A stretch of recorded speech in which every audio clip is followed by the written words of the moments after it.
Diamonds, Eramallur, Vadathala.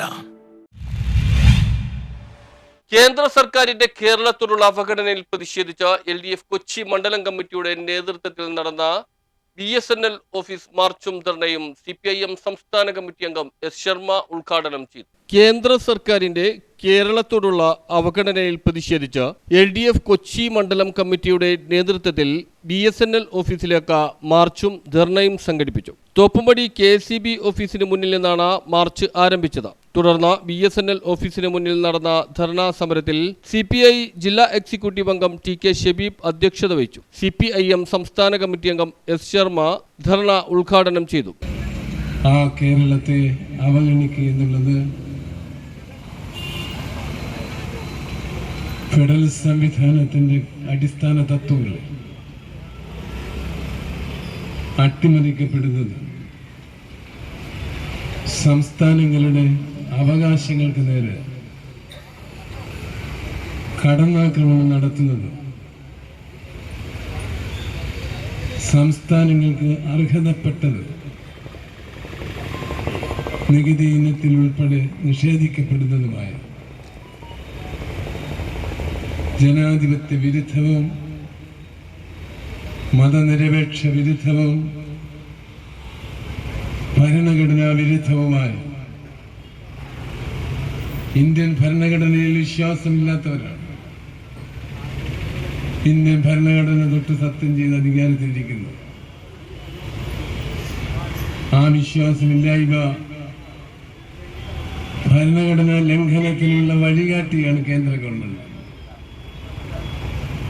ഭരണഘടനാ വിരുദ്ധമായി ചിന്തിക്കാനും മതനിരപേക്ഷമായ മൂല്യങ്ങൾ അട്ടിമറിക്കാനും ഏറ്റവും പ്രാകൃതമായ നയവും നിലപാടും സ്വീകരിച്ചു വരിക. CPIM Kochi area secretary PS Rajam ചടങ്ങിൽ സ്വാഗതം ആശംസിച്ചു. കേന്ദ്രം കേരളത്തോട് കാണിക്കുന്ന അവഗണനയ്ക്കെതിരെ കേന്ദ്ര ഗവൺമെന്റ് ഓഫീസുകൾക്ക് മുന്നിൽ സമരം സംഘടിപ്പിച്ചിരിക്കുകയാണ്.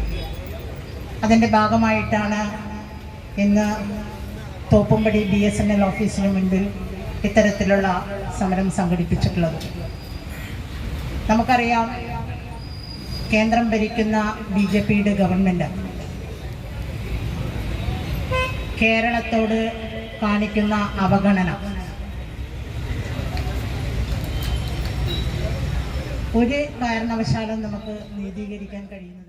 കേരള കോൺഗ്രസ് M സംസ്ഥാന general secretary MM Francis, Janata Dal നേതാവ് ജോൺസൺ വള്ളനാട്ട, NCP നേതാവ് തോമസ് കൊറശ്ശേരി, CPI മണ്ഡലം സെക്രട്ടേറിയറ്റ് അംഗം M ഉമർ, INL നേതാവ് ഇസ്മയിൽ, കോൺഗ്രസ് S നേതാവ് സുനിൽ, CPIM ജില്ലാ കമ്മിറ്റി അംഗം TV അനിത, സോണി K ഫ്രാൻസിസ്, തങ്കച്ചൻ, ഹംസക്കോയ തുടങ്ങിയവർ സംസാരിച്ചു.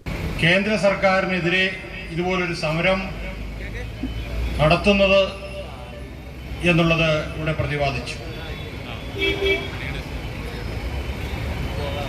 ഇന്ത്യയുടെ ഭരണഘടനയിൽ കേന്ദ്ര സംസ്ഥാന ബന്ധങ്ങളെക്കുറിച്ച്, ഓരോ സംസ്ഥാനത്തിനുള്ള അവകാശങ്ങളെക്കുറിച്ച് ഇതൊക്കെ വളരെ വ്യക്തമായി പ്രതിപാദിക്കുന്ന ഒരു ഭരണഘടനയാണ് നമുക്കുള്ളത്. മുണ്ടക്കൈ ചൂരൽമല ദുരന്തത്തിൽ കേന്ദ്ര സർക്കാർ കേരളത്തോട് കാണിച്ച അവഗണനയാണ്. മറ്റുള്ള സംസ്ഥാനങ്ങൾക്ക് കേന്ദ്ര ഫണ്ട് വാരിക്കോരി കൊടുക്കുമ്പോഴും ഒന്നാമത്തെ കാര്യം എന്ന് പറഞ്ഞാൽ ആശാ വർക്കർമാരുടെ പദ്ധതി എന്ന് പറഞ്ഞ കേന്ദ്രാവിഷ്കൃത പദ്ധതിയാണ്. ഇവിടെ വേതനം ഉയർത്തുന്ന കേന്ദ്ര സർക്കാരാണ്. അവരെ കാറ്റഗറിയിൽ ഉൾപ്പെടുത്തും, അവരെ തൊഴിലാളികളായിട്ട് അംഗീകരിക്കുകയും അവർ മറ്റൊരു കാറ്റഗറിയിലേക്ക് മാറ്റുന്നത് കേന്ദ്ര സർക്കാരാണ്. ആ സെക്രട്ടറിയേറ്റിന് അവിടെ കുറച്ചുകൂടി നീങ്ങി കഴിഞ്ഞിട്ട് ആ ഹോസ്പിറ്റൽ ജംഗ്ഷനിൽ NHMന്റെ ഒരു ഓഫീസുണ്ട്. സത്യത്തിൽ അവർ അവിടെയോ സമരം നടത്തുന്നുണ്ട്. ഇക്കഴിഞ്ഞ ചൊവ്വാഴ്ച പാർലമെന്റിൽ നമ്മുടെ KCB വേണുഗോപാൽ, അതേപോലെ ശ്രീകണ്ഠൻ അടക്കമുള്ള ആളുകൾ ഒരു ശൂന്യവേളയിൽ അവർ ആശാവർക്കർമാരുടെ സമരത്തെ ഉന്നയിച്ചുകൊണ്ട് പ്രസംഗം നടത്തി. News bureau, Mattancherry.